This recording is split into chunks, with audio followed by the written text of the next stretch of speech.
hello. Here we are, ready for our second virtual field trip. And where are we?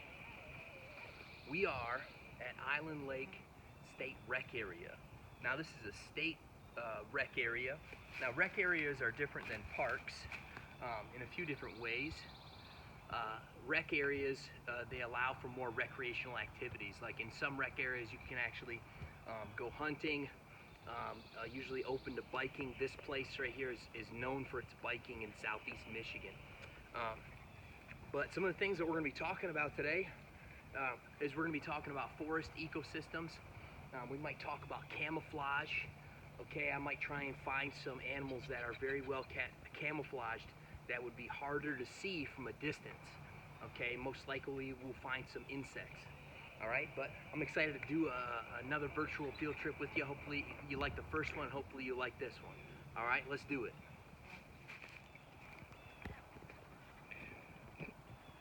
I'm not sure if you can spot it or not, but there is a frog in the video. Pause it right now if you want to try and find the frog.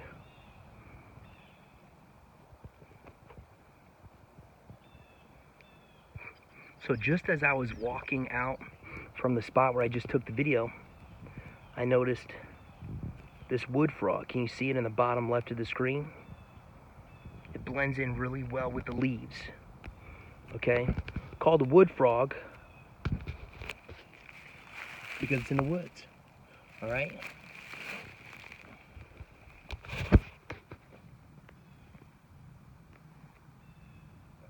It's got great brown camouflage, hard to see by predators, blends in really nice with what's happening on the ground, the leaf litter. See if I can get a different angle on it.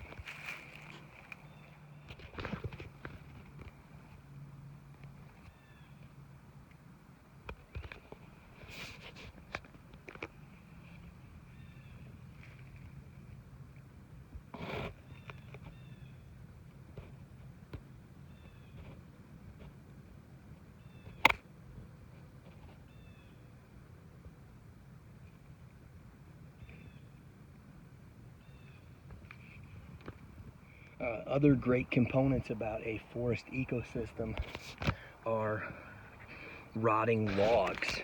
So rotting logs are engaging in a process called decomposition, okay? And they actually provide a lot of, a rotten log is an ecosystem in its own, okay? So we can see that there's all of these living things underneath it, like these slugs, okay? Worms, all right? We've got even like termites that are eating the decaying wood. And we've got another worm that's just kind of moving around right now. All kinds of things are using this dying log as their home. So even though this log here is dead, it's still providing a lot of life, providing a home and nutrients for all of these living things. So even though it is dead, it's alive in its own way. Okay. I'm not sure. Maybe these ants and termites are attacking this worm. It looks pretty crazy. I think so. This worm is under attack.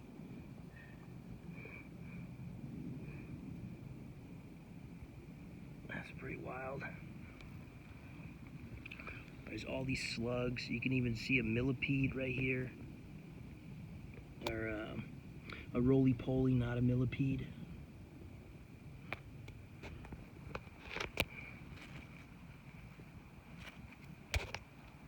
Sometimes you'll even find salamanders under logs. All right, so we were hiking down the trail and we almost stepped on this little critter. all right? A caterpillar. I'm not actually what species of caterpillar. I'm not sure what species of caterpillar this is, okay? But some of the I guess defense mechanisms or interesting features about this caterpillar is that it has very long hairs. I mean, imagine if you're a bird or some sort of mammal, okay, and you try eating this hairy caterpillar, it's probably not going to have the best texture inside of your mouth. So caterpillars over time have adapted and evolved to have certain features that actually make it distasteful for certain predators. So plus, if we're talking about camouflage again, notice the camouflage that this caterpillar has. It's not very bright in color. It's got dark brown colors, maybe some oranges. Okay, it blends in real well with the forest floor.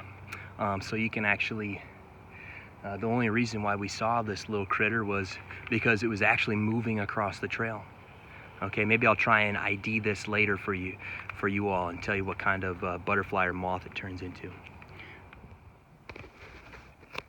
In our previous video, I talked about what poison ivy looks like. Can you point out the poison ivy inside this video? I'll give you about 5 seconds to figure out where the poison ivy is.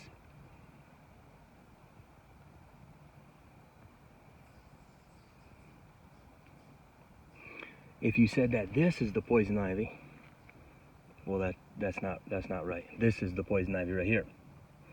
Okay, notice the thumbs that come off of the hands. There's leaves of 3. Okay, leaves of 3. This is all poison ivy right here, and there's some poison ivy up here. All right, it's good to identify this, especially if you're in the forest. Look at this one. Being able to identify poison ivy and knowing what and where you can go.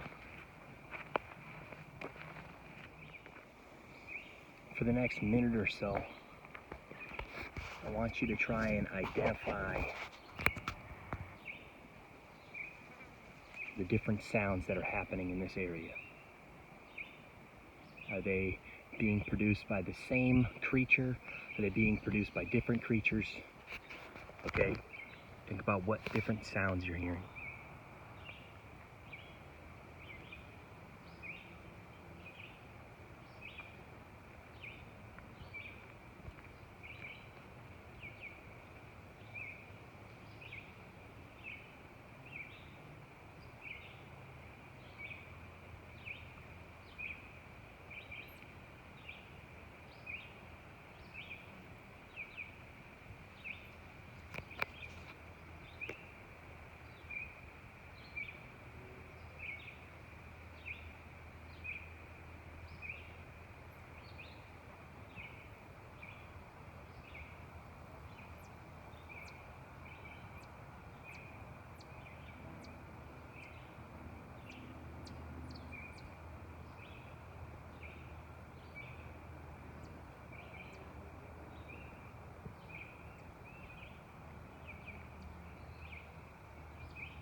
Well, here I am at the Huron River in Island Lake State Park area, and I'm going to go ahead and I'm going to snorkel this.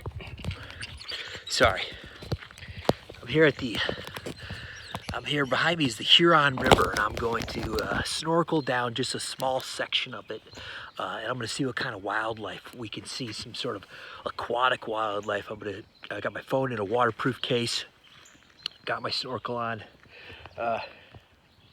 We're gonna see how it's gonna go. It's a very slow flowing river. Water level actually looks pretty low right now, so we're gonna check it out and see what happens.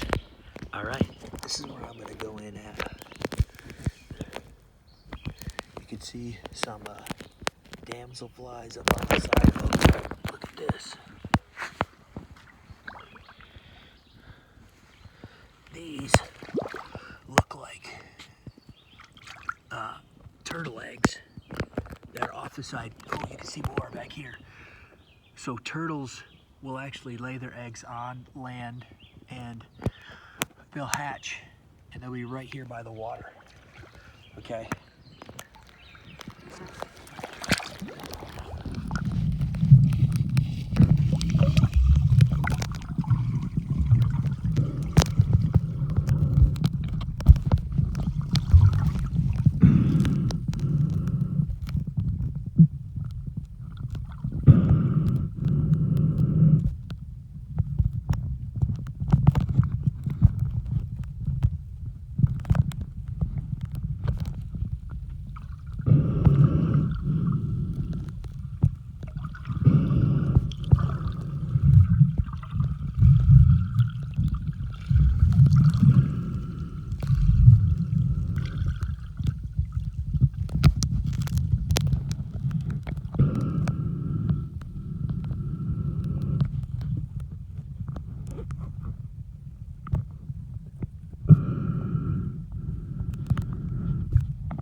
Looks like we got a freshwater clam here. You probably saw it breathing underwater. Okay, There's a little tongue that comes out.